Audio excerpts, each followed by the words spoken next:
Hello students, welcome to our channel. तो आज हम सॉल्व करेंगे सोशल साइंस गाला पेपर 5 का सेक्शन डी और सारे सेक्शन की प्लेलिस्ट आपको हमारे चैनल पर मिल जाएगी। तो आप हमारे चैनल को जरूर सब्सक्राइब कर लीजिए। बोर्ड पॉइंट ऑफ व्यू से गाला बहुत इंपॉर्टेंट है, तो आप सबको इसका सॉल्यूशन करना है और ये वीडियो अपने फ्रेंड्स के साथ भी शेयर करना। और अगर आप बोर्ड एग्जाम की तैयारी अच्छे से करना चाहते हैं तो आप हमारे कोर्स में भी ज्वाइन हो सकते हैं। हमारा कोर्स ऐप में है और ऐप की लिंक आपको डिस्क्रिप्शन में मिल जाएगी। चलिए स्टार्ट करते हैं आज का सोशल साइंस गाला paper 5 section D. Section D आपका रहेगा 20 मार्क्स का। You have to attempt any 4 out of 7 question. ठीक है, ऑप्शंस भी अच्छे खासे हैं, 4 क्वेश्चन अटेम्प्ट करने 7 में से, और एक जो आखिरी क्वेश्चन रहेगा 54 नंबर का वो कंपलसरी होता है, वो मैप का क्वेश्चन है। ठीक है, तो इस तरीके से 5 क्वेश्चन हो गए, 5 4 20 मार्क्स का ये सेक्शन है। चलो देखते हैं, पहला क्वेश्चन है हमारा right about scientific heritage of ancient India. अब साइंटिफिक हेरिटेज में तो बहुत कुछ आ जाता है, लेकिन यहाँ पे स्पेसिफाई नहीं किया है कि किसके बारे में बताना है, मैथ्स के, एस्ट्रोनॉमी, एस्ट्रोलॉजी, वो सब नहीं दिया है, तो हम ओवरव्यू देंगे यहाँ पे। The great sages of ancient India have gifted invaluable heritage of science to the world. Ancient India ने जो दुनिया को दिया है साइंस में, उसकी वजह से आज इतना डेवलपमेंट पॉसिबल हुआ है। They have outstanding contribution in the, हर एक फील्ड में इंडियन का तुमको कंट्रीब्यूशन मिल जाएगा। एंशिएंट इंडिया का कंट्रीब्यूशन हर एक फील्ड में देखने को मिलता है, फिर चाहे वो मेटलर्जी हो, केमिस्ट्री हो, मेडिकल साइंस हो, surgery, mathematics, physics, astronomy, astrology and vastu शास्त्र। India's ancient knowledge has been accepted by the world with gratitude। और पूरी दुनिया ने इंडिया की एशियन नॉलेज को एक्सेप्ट किया है, और आज वो भी मानते हैं कि इंडिया एक वर्ल्ड लीडर हुआ करता था और हो सकता है। ठीक है, India's blending of science and religion. देखो, जितने भी हमारे रिचुअल्स होते हैं ना, हमारे जो रिलीजन में जितने ट्रेडिशन है, अगर आप डीप में उसको स्टडी करोगे तो आपको कहीं ना कहीं उससे साइंटिफिक कनेक्शन मिल ही जाएगा। तो हमारा जो ब्लेंड है रिलीजन का, वो बहुत साइंटिफिक है, तो blend of science and religion देखने को मिलेगा। Then traditional values, idols and practical knowledge is rarely witnessed in any other country of the world. ऐसा कौन सा रिलीजन है, ऐसी कौन सी कंट्री है जहां पर आपको रिलीजन यानी कि ट्रेडिशन और साइंस दोनों साथ में देखने को मिलते हैं? ये सिर्फ इंडिया में होता है। Okay, then the Indian heritage is the basis of the progress made by the world in general and the western countries in particular। यानी कि पूरी दुनिया ने साइंस के फील्ड में जितना भी डेवलपमेंट किया है, उसका जो बेस है वो इंडियन हेरिटेज ही था। जैसे जीरो आर्यभट्ट ने डिस्कवर किया, डेसिमल सिस्टम, प्लस माइनस, ठीक है, एडिशन, सब्ट्रैक्शन, मल्टीप्लिकेशन, डिवीजन, ये सब कुछ एंशिएंट इंडियन मैथमेटिशियन की देन है। तो इसलिए आज जितना भी डेवलपमेंट पूरी दुनिया में हो रहा है, उसका बेस क्रिएट किया गया है इंडियन के द्वारा। Okay, ancient Indian heritage. Then तो इतना ही हमने इंट्रोडक्शन लिखा, यहाँ पे साइंटिफिक हेरिटेज पूछा था तो हमने ओवरव्यू दे दिया। आगे क्वेश्चन पे चलते हैं। तो state the contribution of ancient India in the field of metallurgy. अब यहाँ पे पर्टिकुलर मेटलर्जी के बारे में बात की है, यानी कि मेटल्स का इस्तेमाल करके उससे आइडल्स बनाना या अलग अलग उससे चीजें बनाना। ओके, यूटेंसिल्स भी बनाते हैं। अब उसमें क्या होता है, मिक्स करते हैं हम, कॉपर, जिंक, इन सबको है ना मिक्स किया जाता है, एंड देन फिर उससे कुछ चीजें बनाई जाती है। तो उसके बारे में, since ancient age the people of India use metallurgy in their practical life। ancient India made extraordinary progress in the field of metallurgy। यहाँ पे हमको कैसे पता चला कि मेटलर्जी में भी इंडिया आगे था? हमको एंशियंट जितने भी आइडल्स मिले हैं उससे पता चलता है कि कॉपर स्टैचू मिला, ठीक है, कहीं पर फिर फीमेल डांसर का आइडल मिला, तो यहां से पता चलता है। The metallic idol of female dancer discovered from Indus valley civilisation is an exemplary achievement of ancient India. यहाँ पर तारीफ करने वाली बात यह है कि इतने सालों पहले भी उनको कैसे पता था कि कौन से मेटल को किस रेशियो में मिक्स करना है, और मिक्स करने के बाद पर्टिकुलर वो शेप कैसे देते थे वो। ओके, उसके बाद statues of Buddha belonging to Kushan period have been found at Takshashila, और तक्षशिला से हमको बुद्ध के स्टैच्यूज मिले। साउथ इंडिया में चोला पीरियड के दौरान numerous metal idols were made. Okay, तो यानी कि साउथ इंडिया में चोला डायनेस्टी थी, उस टाइम पीरियड में बहुत सारे मेटल के आइडल बनाए जाते थे। The statue of Nataraj, a masterpiece and sculpture, is famous all over the world. It is preserve in museum at Chennai. तो ये 1 मार्क्स में पूछा जाता है कि dash is a masterpiece and sculpture, तो आंसर इज नटराज, और इसको चेन्नई के म्यूजियम में प्रिजर्व किया गया है। नटराज कौन है? तो Nataraj is the form of lord Shiva. Lord Shiva का जो डांसिंग पोस्चर में स्टैचू है उसको हम कहते हैं नटराज। और आपको पता है कि यूरोप में एक न्यूक्लियर रिसर्च सेंटर है जहां पर नटराज की मूर्ति रखी गई है, और वहां पे ये क्या सिंबलाइज कर रहे हैं, तो Nataraj is symbolising the creation and destruction. तो इससे प्रूव होता है कि आज पूरी दुनिया हमारे ट्रेडिशन को, हमारे रिलीजन को मानती है, क्योंकि it is very scientific. Okay चलो, फिर इसके अलावा क्या हमको मिला है, another well known metal idol Ram the archer can be seen in the museum. Ram the archer यानी कि राम, जो राम भगवान है वो अपने धनुष को लेके खड़े हुए हैं, इस तरीके का आइडल। फिर artistic statue of god, goddesses, birds, animal and betel nut cutter. Betel nut cutter इस तरीके का होता है, ऐसा, ठीक है। फिर यहाँ पे वो नट को रख के प्रेस करेंगे तो वो टूट जाता है। Then are considered to be the best example of metallic art. All of them have important place in the history of India. So this was all about metallurgy. Next, moving forward to question 49, explain in detail the various methods of farming. Again, don't be confused between types of farming and methods of farming. Types of farming, dry farming, wet farming, वो सब आएगा। Methods में आएगा inorganic, organic, sustainable और mixed farming, ठीक है। So organic farming, sustainable farming, mixed etcetera, some of the current methods of farming in India. और हम बात करेंगे पहले इनऑर्गेनिक फार्मिंग की। The rate at which the chemical fertiliser and the insecticides are used, the destruction effects of this chemical is also felt. यानी कि जिस rate से, जिस तेजी से हम केमिकल फर्टिलाइजर का इस्तेमाल किए जा रहे हैं, उसका जो इफेक्ट है वो एनवायरमेंट के साथ साथ ह्यूमन पर भी दिख रहा है। Due to presence of this chemicals and insecticides in grains, vegetables and fruits, हर एक जगह पे आपको ये केमिकल दिख जाएगा। फूड ग्रेन्स हो, वेजिटेबल्स हो, फ्रूट्स हो, सब कुछ आज दवाइयों से पकाए जाते हैं। It has affected adversely the environment hygiene of the people. Environment पे तो अफेक्ट करेगा, क्योंकि जो सॉइल है उसकी फर्टिलिटी धीरे धीरे कम होती जा रही है। और उसके अलावा जब ऐसे केमिकल वाला खाना हम खाते हैं तो हम पर भी वो अफेक्ट कहीं ना कहीं देखने को मिलेगा। The productive capacity and fertility of the land has reduced. क्या रीजन है इसका? सॉइल की फर्टिलिटी कम होती जा रही है क्योंकि उसमें जरूरत से ज्यादा केमिकल का इस्तेमाल हो रहा है।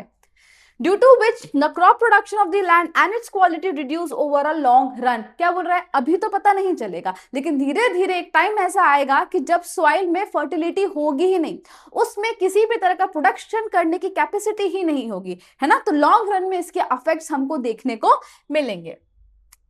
ऑर्गेनिक फार्मिंग की बात करें तो एकदम उससे उल्टा है। It is that method of farming in which urea या किसी भी तरह का दूसरा केमिकल फर्टिलाइजर, इंसेक्टिसाइड या पेस्टिसाइड्स का इस्तेमाल नहीं किया जाता for the nutrition of the crop. लेकिन क्रॉप को न्यूट्रिशन तो चाहिए, तो जरूरी थोड़ी केमिकल से ही मिलेगा। वो न्यूट्रिशन उनको मिल जाता है dung, earthworm fertiliser, composite fertiliser etcetera. Bio fertiliser क्या होता है? बायो फर्टिलाइजर जितना भी एग्रीकल्चर वेस्ट होता है, ठीक है, या फिर हाउस होल्ड वेस्ट होता है, उन सबको इकट्ठा कर लेते हैं और फिर बाद में सॉइल में मिक्स कर देते हैं, जिससे सॉइल की फर्टिलिटी बढ़ जाती है। फिर इंसेक्टिसाइड्स या पेस्टिसाइड यानी कि क्रॉप प्रोटेक्शन के लिए जो केमिकल यूज करते हैं, इनकी जगह पर काउ यूरिन, फिर नीम सॉल्वेंट और बटर मिल्क, इन सब का इस्तेमाल करें तो ये भी किस तरीके का काम करते हैं? क्रॉप को प्रोटेक्ट करने का। The organic products are full of nutrition. और ये तो टेस्ट से ही पता चल जाता है कि कौन से ऑर्गेनिक वेजिटेबल्स हैं या कौन से ऑर्गेनिक फ्रूट्स हैं और कौन से नहीं हैं। उनका जो टेस्ट होता है वो अलग होता है। And organic are full of nutrition and contain natural taste, ठीक है, स्वीटनेस एंड फ्रेगनेंस। तो उनकी खुशबू, उनका स्वाद अलग ही होता है। These are minerals, vitamins and life energising elements in these crops. और जो ऑर्गेनिक फार्मिंग से चीजें होती हैं उसमें सारे मिनरल्स और विटामिन्स होते हैं जो हमारी बॉडी के लिए जरूरी है।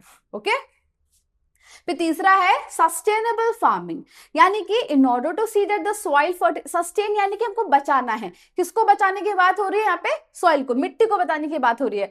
So in order to see that soil fertility is retained, soil की fertility बनी रहे for a longer time, care is taking for crop rotation. Soil की fertility लंबे टाइम तक बनी रहे तो उसका ख्याल रखा जाता है। किसमें? सस्टेनेबल फार्मिंग में। केमिकल फर्टिलाइजर का इस्तेमाल तभी किया जाता है जब लगता है कि जरूरी है।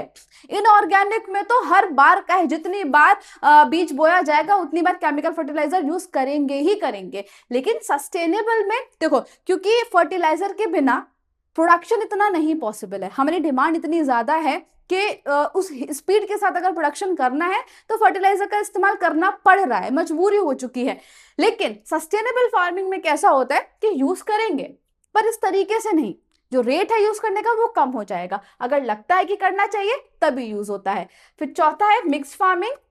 यहाँ पे मिक्स फार्मिंग का मतलब होता है कि जो फार्मर है उनकी दूसरी सोर्स ऑफ इनकम बनाना। एक तो फार्मिंग है ही, उसके अलावा ऑल्टरनेट सोर्स ऑफ इनकम कैसे, तो वो कैटल रेयरिंग कर सकते हैं, पोल्ट्री कर सकते हैं, सेरिकल्चर सिल्क वॉर्म वाला जो होता है वो, फिशरी कर सकते हैं, और also carried out simultaneously along with farming. तो खेती के साथ साथ अगर वो ये सारी चीजें या इनमें से कोई भी एक चीजें ले लेते हैं तो उनका ऑल्टरनेट सोर्स ऑफ इनकम बन जाता है, which is called mixed farming. ठीक है, क्लियर हुआ? चलो नेक्स्ट।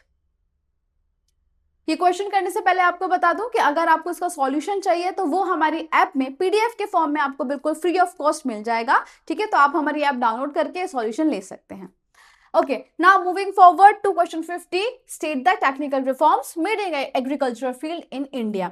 तो chapter number 10 is as important as chapter 5. तो chapter 10 का जो एग्रीकल्चर है इसमें मैंने आपको कुछ IMP क्वेश्चंस बताए, जैसे कि वीट हो गया, पैडी हो गया, फिर टेक्निकल रिफॉर्म्स और इंस्टीट्यूशनल रिफॉर्म्स। इंस्टीट्यूशनल रिफॉर्म्स का मतलब होता है लॉज में चेंज लाना, ठीक है, रिफॉर्म्स करना, ठीक है। और टेक्निकल रिफॉर्म का मतलब होता है कि एग्रीकल्चर में नई टेक्नोलॉजी का इंप्लीमेंट करना, ट्रेडिशनल मेथड को हटा के न्यू मेथड्स लेकर आना, दैट इज टेक्निकल रिफॉर्म्स। और इंस्टीट्यूशनल रिफॉर्म्स पूरा लॉ से रिलेट करता है। यहाँ पे हम बात करेंगे technical reforms implemented in agriculture. सबसे पहले the farmer who earlier use leather buckets and water wheel. पहले फार्मर्स लेदर बकेट्स यूज करते थे, है ना, पानी भर के ले जाते थे खेत में। देन वाटर व्हील, वो जो कुएं से पानी निकालते हैं ना, वाटर व्हील, वो एक्चुअली उसमें क्या है, टाइम बहुत लगेगा, तो टाइम वेस्ट होता है। उसके अलावा इतना ज्यादा जो लेबर यूज हो रहा है ना, तो वाटर व्हील इन सबको हटा के अब क्या कर दिया है कि गांव गांव में आप देखोगे submersible pump, mono block pump या सोलर पंप, ये सब एक ही चीज है, ग्राउंड वाटर से पानी खींच लेते हैं और फिर सीधा सप्लाई हो जाता है फील्ड में। और पानी वेस्ट ना हो उसके लिए ड्रिप इरिगेशन और स्प्रिंकलर मेथड तो है ही। देन केमिकल फर्टिलाइजर जैसे कि di ammonia phosphate, DAP, then nitrogen, phosphorus, potash, NPK and urea, ये कुछ अदर बायो फर्टिलाइजर है या बायोटेक सीड्स है, इनका इस्तेमाल होता है। ये ऐसे सीड्स है, इन फर्टिलाइजर का इस्तेमाल करके जो प्रोडक्शन है वो डबल हो गया। हमने देखा है ग्रीन रिवॉल्यूशन में क्या हुआ था। Farmers are constantly guided through radio, TV, newspaper, DD Kisan channel, SMS on mobile, government farm web portals, iKhedot and mobile app like Agri Market. Farmers को कंटिन्यूसली इन सारी जगहों से, इन सारे मीडिया के थ्रू गाइड किया जाता है। ठीक है, गाइड किस तरीके से करेंगे कि कौन से पर्टिकुलर क्रॉप का मार्केट अभी है जिसमें आपको फायदा ज्यादा हो सकता है।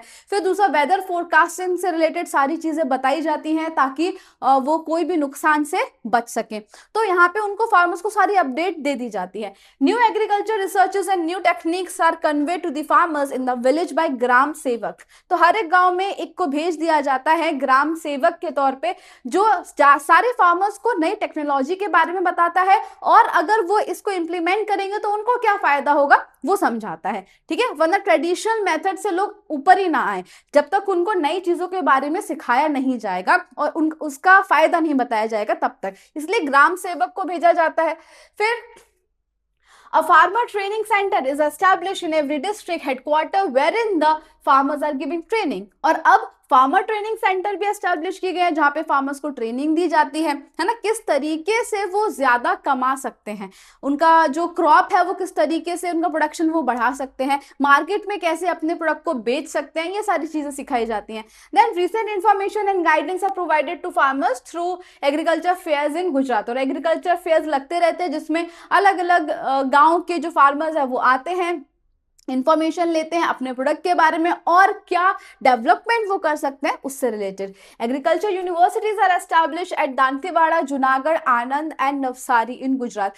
प्रेजेंट जनरेशन जो है वो एग्रीकल्चर से दूर भाग रही है, ऐसा ना हो इस वजह से एकदम प्रॉपर यूनिवर्सिटीज एस्टैब्लिश की गई हैं जो एग्रीकल्चर की ही पढ़ाई करवाती हैं, जिससे जो नई पीढ़ी है, ये जो नई जनरेशन है, वो एग्रीकल्चर में टेक्नोलॉजी के साथ आगे बढ़े, जिससे हमारा पूरा एग्रीकल्चर सेक्टर में भी ग्रोथ देखने मिले। तो ये यूनिवर्सिटीज कहाँ एस्टैब्लिश की गई हैं? दांतेवाड़ा, जूनागढ़, आनंद और Navsari. This university carry out research and prepare new experts in agriculture. देखो, नए एक्सपर्ट्स, जो पुराने हैं वो अपने ट्रेडिशनल मेथड में ज्यादा दिलचस्पी रखते हैं, इस वजह से यहाँ पे रिसर्च होता है, डेवलपमेंट होता है और नए एक्सपर्ट हमको देखने मिलते हैं। तो ये सारे थे टेक्निकल रिफॉर्म्स।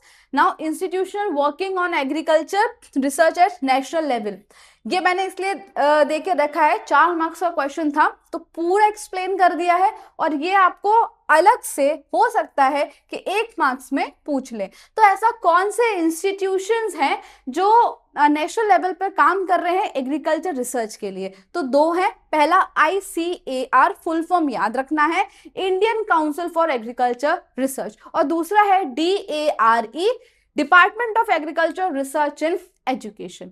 क्लियर है?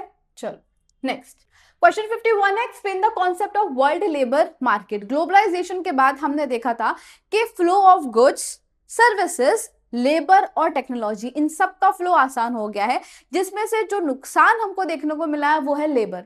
यहाँ के पढ़े लिखे लेबर, पूरे ग्रेजुएट, जब दूसरी कंट्री में चले जाते हैं तो वो वहां की कंट्री की इकोनॉमी में कंट्रीब्यूट कर रहे हैं, तो लॉस किसको होता है? इंडिया को। तो इसी के बारे में है कि when change of labour is there among nation of the world, ठीक है, जितनी भी कंट्रीज हैं उनके बीच में अगर लेबर्स का एक्सचेंज हो रहा है, उसी को बोलते हैं world labour market. When laborers migrate from one country to another for employment, अब वो अपनी कंट्री छोड़ के क्यों जाएंगे? तो उसका रीजन है एम्प्लॉयमेंट के लिए, बिजनेस के लिए, ट्रेनिंग, हायर एजुकेशन के लिए, और अगर इन सब रीजन की वजह से वो दूसरी कंट्री जाते हैं, इसको हम बोलते हैं movement of labour at international level.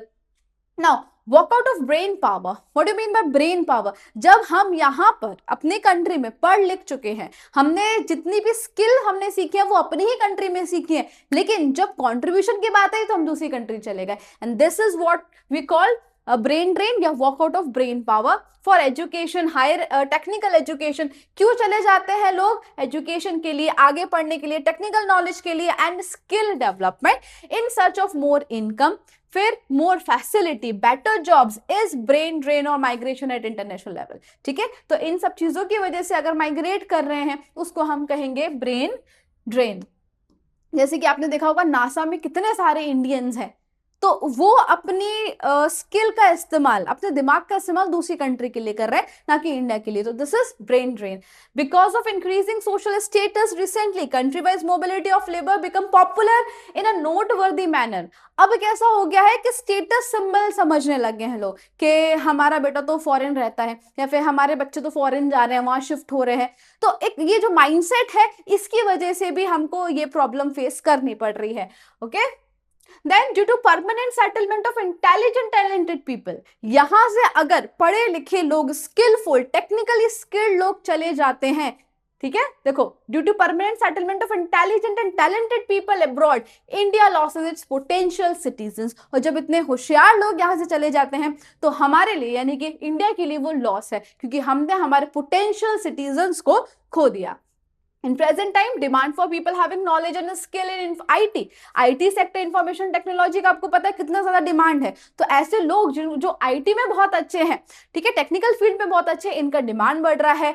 फिर कम्युनिकेशन अच्छा होना चाहिए, टेक्नोलॉजी, बायोटेक्नोलॉजी, कंप्यूटर और मेडिकल हैज इंक्रीज। तो ये ऐसी फील्ड है जहां पर टैलेंटेड लोगों का डिमांड बढ़ गया है। Many countries are appointing such people and offer high perks. और किस तरीके से ये दूसरी कंट्री के लोगों को अट्रैक्ट करते हैं? By offering high salaries, perks अच्छे देंगे, ठीक है, सैलरी वैलरी बढ़ा के, जिसकी वजह से वो देश छोड़कर चले जाते हैं।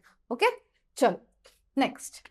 तो आगे बढ़ने से पहले मैं आपको एक इन्फॉर्मेशन देना चाहती हूँ कि अगर आप 10th GSEB में हैं और अपने बोर्ड एग्जाम की प्रिपरेशन अच्छे से करना चाहते हैं तो हमने आपके लिए कोर्स लॉन्च किया है जिसका नाम है वॉरियर बैच। इसमें हम आपको पढ़ाएंगे 2 सब्जेक्ट, मैथ्स और सोशल साइंस। इसमें आपको प्रोवाइड किया जाएगा लाइव लेक्चर्स, उसके साथ साथ रिकॉर्डेड लेक्चर्स भी, फिर previous year question paper solution, regular test conduct कराए जाएंगे, और आप हमको ऐप में मैसेज करके अपने डाउट्स कभी भी क्लियर कर सकते हैं। इसके अलावा गाला पेपर सॉल्यूशन, दोनों ही सब्जेक्ट के गाला पेपर वीडियो सॉल्यूशन मिलेगा और आपको सॉल्यूशन की पीडीएफ भी मिल जाएगी। फिर previous year question paper from 2022 to 2025, इसका भी वीडियो सॉल्यूशन प्लस सॉल्यूशन की पीडीएफ भी आपको हमारे ऐप में मिल जाएगी। Chapter wise important question and objectives, दोनों ही सब्जेक्ट के आईएमपी क्वेश्चंस चैप्टर वाइज और आईएमपी ऑब्जेक्टिव्स मिलेंगे आपको। Then text book exercise solution social science, maths की जो टेक्स्ट बुक एक्सरसाइज है उसका तो आपको यूट्यूब पर मिल ही रहा है, लेकिन सोशल साइंस में भी जो टेक्स्ट बुक की एक्सरसाइज है उसका सॉल्यूशन भी आपको ऐप में मिल जाएगा। Chapters wise hand written note, social science में जो सारे चैप्टर्स हैं उन सबके हैंड रिटन नोट्स की पीडीएफ आपको मिल जाएगी। Introduction plus exercise solution PDF, maths में आपको जितने भी चैप्टर्स हैं उनका इंट्रोडक्शन और सारे एक्सरसाइज की सॉल्यूशन की पीडीएफ, ये सारी चीजें हम हमारे ऐप में प्रोवाइड करेंगे आपको। हमारे ऐप का नाम है यूजीटी, जो प्ले स्टोर पर अवेलेबल है, और अगर आप ऐप स्टोर से डाउनलोड करना चाहते हैं तो इसका नाम है माई इंस्टीट्यूट। तो आज ही हमारे ऐप को डाउनलोड कीजिए और कोर्स परचेज कीजिए। All the best.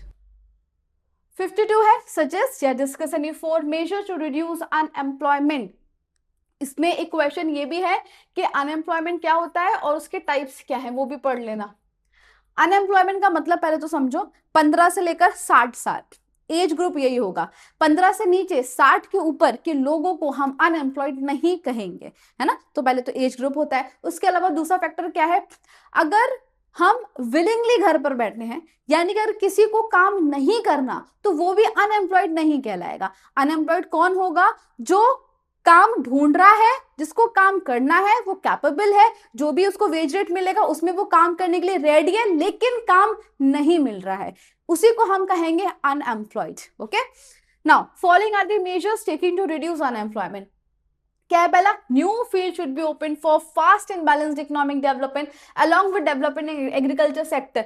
नए फील्ड्स, क्योंकि अभी जितना है हमको पता है कि जो लेबर का डिमांड है वो बहुत कम है, लेकिन लेबर का जो सप्लाई है वो बहुत ज्यादा है। तो इतने सारे लोगों को कहीं ना कहीं तो एडजस्ट करना पड़ेगा। तो उस एडजस्टमेंट के लिए हमको नए फील्ड्स लाने पड़ेंगे जहां पे लोगों को एम्प्लॉयमेंट मिल सके। एग्रीकल्चर सेक्टर को डेवलप करना पड़ेगा, small scale house hold industry और कॉटेज इंडस्ट्रीज को डेवलप करना पड़ेगा, जिसकी वजह से हमारा रूरल अनएम्प्लॉयमेंट कम हो सकता है।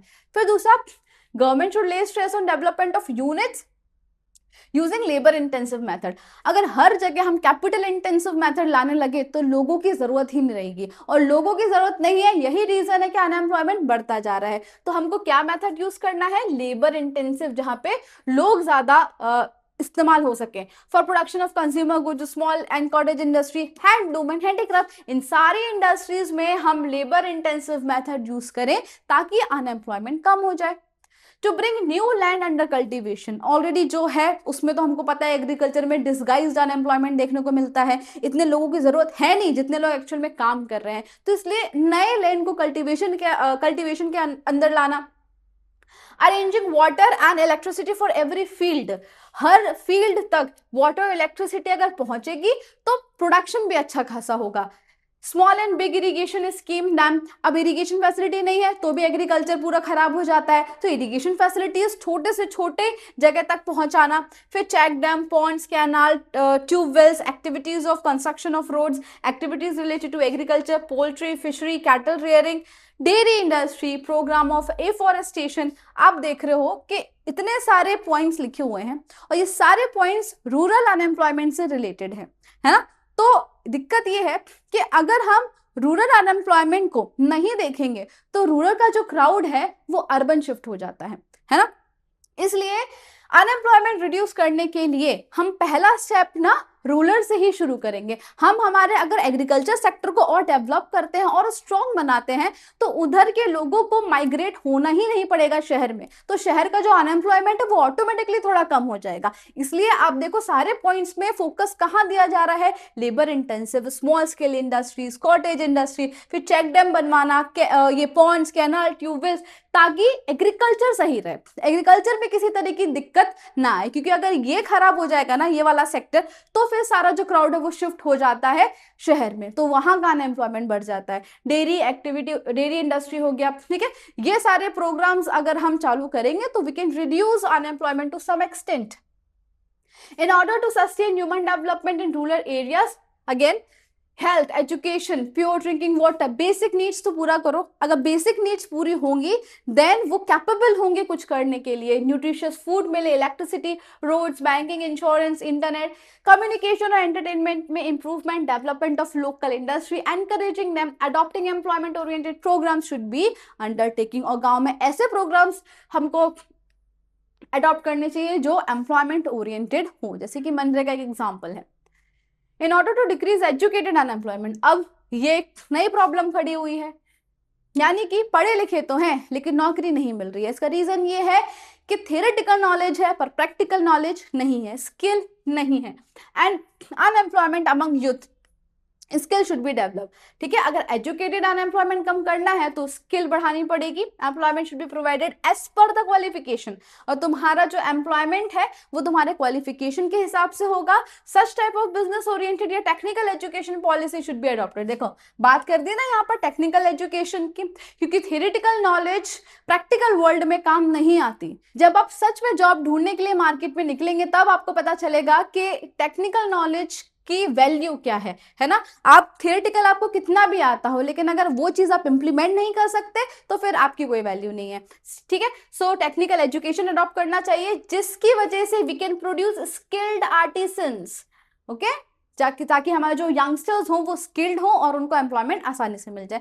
And then labour ministry of Indian government and state government ने इंप्लीमेंट किया है, हाँ, मेड इन इंडिया और स्किल इंडिया और digital India to enhance knowledge and work capacity of youth along with industrial development। तो यहाँ पे दो काम हो रहे हैं, जो यूथ है उनकी वर्किंग कैपेसिटी, उनकी स्किल बढ़ाई जा रही है और इंडस्ट्री का डेवलप भी हो रहा है। मेकिंग इंडिया से इंडस्ट्रियल डेवलपमेंट होगा और अगर यहीं पर ही गुड्स बनेंगे तो हमको लोगों की जरूरत होगी तो उनको एम्प्लॉयमेंट भी मिलेगा। तो इंडस्ट्रीज भी डेवलप हो रही है, एम्प्लॉयमेंट भी मिल रहा है। और स्किल इंडिया में अलग अलग तरीके के प्रोजेक्ट्स होते हैं या कोर्सेज होते हैं जिसके थ्रू जो यूथ है वो अपनी पर्टिकुलर इंटरेस्ट की फील्ड में स्किलफुल बन सकता है। और डिजिटल इंडिया तो आपको पता ही है पूरा online. So these are the step which are taking to reduce unemployment. फिर as a result of revolution in the field of automobile, computer science etcetera, many new courses have been started. आपने Udemy सुना होगा, एक app है, उसमें है ना आपके इंटरेस्ट का जो भी कोर्स है आप उसको पढ़कर पूरा उसमें आपको सर्टिफिकेट भी मिल जाएगा, है ना। तो वो टेक्निकल नॉलेज इस तरीके से भी आप ले सकते हैं। तो आज की जो डिमांड है उसके हिसाब से ऑटोमोबाइल्स, इलेक्ट्रॉनिक, कंप्यूटर साइंस, इन सब की नॉलेज होना जरूरी है। Investment in essentials along with development of skill and cooperation to increase entrepreneurship among youth. अब हर बार जॉब ढूंढने जाओगे तो इतना पॉसिबल नहीं है क्योंकि लेबर की डिमांड बहुत कम है लेकिन लेबर की सप्लाई बहुत ज्यादा है। तो इसलिए ऐसे प्रोग्राम्स लाए हैं जो यूथ को एम्प्लॉयमेंट क्रिएटर बनाए, ना कि एम्प्लॉयमेंट सीकर। वो क्या करे, खुद का ही कुछ बिजनेस स्टार्ट कर दे, छोटा तो छोटा सही पर एक स्टार्टअप अपना खुद का करें। तो एंटरप्रेन्योरशिप यूथ में जगाना ये एक मोटिव है। Then in order to promote opportunities of self employment, government has started many plans. अगर आपको खुद का कुछ शुरू करना है और पैसे नहीं है तो गवर्नमेंट आपको हेल्प करेगी for providing financial help at low rate of interest for small investment और स्टार्टअप इंडिया। तो स्टार्टअप इंडिया क्या था, ये बहुत सक्सेसफुल भी हुआ इंडिया में, है ना। बहुत सारे लोगों ने इसका इस्तेमाल करके अपना बिजनेस चालू किया है। देन लास्ट है एम्प्लॉयमेंट एक्सचेंज सेंटर्स। ये 1 मार्क्स में भी पूछा जाता है। Work is a chain between unemployed and the owners who are in search of such youth who were looking for employment, labours, workers और educated, skilled and unskilled labour.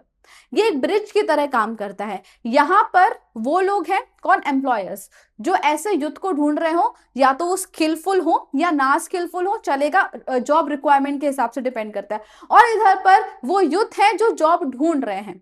तो जो job ढूंढ रहे हैं उनको इससे मिला देने का काम कौन करता है, एम्प्लॉयमेंट एक्सचेंज सेंटर। अगर इसका आपको मैं एग्जांपल दूं तो लिंक्डइन आपने नाम सुना होगा, ठीक है। लिंक्डइन ये क्या है, यहाँ पे सब यूथ अपना क्वालिफिकेशन डालते हैं, ठीक है, अपनी पूरा रेज्यूमे डाल देते हैं और उसके हिसाब से तुम्हारी जो क्वालिफिकेशन है उसके हिसाब से जिस भी एम्प्लॉयर को रिक्वायरमेंट होती है तो वो अप्रोच करता है। तो जो यूडेमी है, सॉरी, ये जो लिंक्डइन है, ये क्या हो गया यहाँ पर, एम्प्लॉयमेंट एक्सचेंज सेंटर्स। ओके, तो ये गैप फिल करता है किनके बीच में, एम्प्लॉयर्स और एम्प्लॉय के बीच का। These centers provide sufficient information through magazine like रोजगार करके दी। और ये एम्प्लॉयमेंट एक्सचेंज सेंटर्स जो है वो मैगजीन भी अपनी इशू करते हैं जिसका नाम है रोजगार कारकिर्दी, जिसको पढ़कर यूथ ढूंढ सकते हैं कि वो उनको कहाँ एम्प्लॉयमेंट मिल सकता है, एम्प्लॉयमेंट अपॉर्चुनिटी सब कुछ उसमें लिखा होता है, तो वो चाहे तो उसको ग्रैब कर सकते हैं। ओके, चलो तो यहाँ पे ये आंसर खत्म होता है। Now question 53 is main provision of right to free and compulsory education. Right to free and compulsory education age group है 6 to 14 ईयर्स। किसी भी आरटीई बोलते हैं इसको, आरटीई, किसी भी स्कूल में ये प्रोविजन होता ही है कि आपको आरटीई के अंडर इतने बच्चों को लेना ही पड़ेगा। सो 86 constitutional amendment was pass by the parliament in 2009। कौन सा अमेंडमेंट? 86 अमेंडमेंट था, जिसके हिसाब से प्राइमरी एजुकेशन को फ्री और कंपलसरी बना दिया गया था 6 से 14 ईयर्स तक के बच्चों को। इसमें मेन प्रोविजन क्या था कि एवरी चाइल्ड जिनकी एज 6 to 14 ईयर है उनको एडमिशन मिलना चाहिए उनके घर के पास के स्कूल में। Admission can not be refuse for failure to provide proof. हाँ, और अगर जैसे उनके पास बर्थ सर्टिफिकेट नहीं है या कोई डॉक्यूमेंट नहीं है तो स्कूल वाले उनको एडमिशन देने से मना नहीं कर सकते, क्योंकि ये प्राइमरी एजुकेशन है जो कि कंपलसरी है। एडमिशन की जो एज है वो 6 ईयर है। अगर कोई एज प्रूफ नहीं है तो पेरेंट्स का एफिडेविट सफिशिएंट माना जाएगा। Then no discrimination of any kind can be made, यानी कि एडमिशन लेते वक्त किसी भी तरह का डिस्क्रिमिनेशन नहीं कर सकते। ठीक है, यानी कि जेंडर बेसिस पर या कास्ट रिलीजन ऐसा कुछ भी डिस्क्रिमिनेशन नहीं कर सकते। नो फीस या डोनेशन लाइक डिपॉजिट और capitation fees shall be demanded for admission. Already यहाँ पे लिखा है ना राइट टू एजुकेशन, यानी कि फ्री है, कंपलसरी है, तो किसी भी तरह की फीस या डोनेशन फीस, ठीक है, रिश्वत वगैरह, कैपिटेशन फीस कुछ भी नहीं लेनी है। The practice of interviewing the child and parents should be discontinued. आपने देखा होगा कि कुछ स्कूल्स में कैसा होता है कि एडमिशन के लिए बच्चों का इंटरव्यू तो होता ही है, लेकिन उसके साथ साथ उनके पेरेंट्स का भी होता है। तो ये सारा जो इंटरव्यूइंग है पेरेंट्स का जो इंटरव्यू है वो बंद हो जाना चाहिए। आरटीई के तहत जो बच्चे आ रहे हैं उनके पेरेंट्स का इंटरव्यू नहीं होगा। Income of parents, there educational qualification and capabilities should not be taken into consideration while admission. आपको बच्चे को पढ़ाना है तो पेरेंट्स का एजुकेशन क्या है, पेरेंट्स की इनकम क्या है, ये सब आपको लेना देना नहीं है। तो ऐसे स्कूल्स जब आरटी तो सब में होता है, तो यहाँ पे इनको बोल दिया गया है कि इस आरटी के तहत जो भी बच्चे आएंगे ना उनके पेरेंट्स की इनकम क्या है या उनके पेरेंट्स की क्वालिफिकेशन क्या है, ये सब कंसीडर नहीं करना है, सिर्फ बच्चे को एडमिशन दे देना है। Okay, even if a child is 14 years old, अभी एज क्या है इसका, एज ग्रुप 16 to 14 है, पर मान लो कि वो 14 ईयर का हो गया लेकिन उसका प्राइमरी एजुकेशन अभी कंप्लीट नहीं हुआ, तो अगर वो चाहे तो अपना प्राइमरी एजुकेशन कंप्लीट कर सकता है। The school is bound to impart education free of cost to the child. Bound यानी कि अगर ये एज ग्रुप यानी कि 14 का हो चुका है और लेकिन उसका प्राइमरी एजुकेशन कंप्लीट नहीं हुआ और अगर वो करना चाहता है तो स्कूल को उसको एडमिशन देना पड़ेगा। School is bound to impart education. School teacher should not be allowed to take private tuitions, और आपको ये पता है। और वैसे ये रूल जो है ना वो गवर्नमेंट स्कूल्स के लिए बनाया गया है। प्राइवेट स्कूल के टीचर्स जो है वो प्राइवेट ट्यूशंस ले सकते हैं, लेकिन गवर्नमेंट स्कूल के टीचर्स जो है वो प्राइवेट ट्यूशंस नहीं ले सकते। ठीक है, चलो next and the last question है मैप का। मैप का मैंने आपको बताया था कि बढ़िया से रिप्रेजेंट करना है। तो देखो पहला है लेटरेट सॉइल, तो वेस्टर्न घाट्स में हम लेटरेट सॉइल को लिख देंगे, तो यहाँ पे मैंने लिस्ट में ही कर दिया लेटरेट सॉइल। दूसरा है दच्चिगम नेशनल पार्क, तो जम्मू कश्मीर में आता है, Dachigam Jammu Kashmir. One groundnut तो गुजरात में बहुत होता है, तो इसलिए यहाँ पे ये सिंबल करके ग्राउंड नट गुजरात में हो गया। और फिर है जूट टेक्सटाइल, जूट सबसे ज्यादा वेस्ट बंगाल में, पर यहाँ पे ऑलरेडी हमको देके रखा है कोलकाता, तो ये प्लस वाला सिंबल यहाँ पे वेस्ट बंगाल कोलकाता हो गया जूट टेक्सटाइल।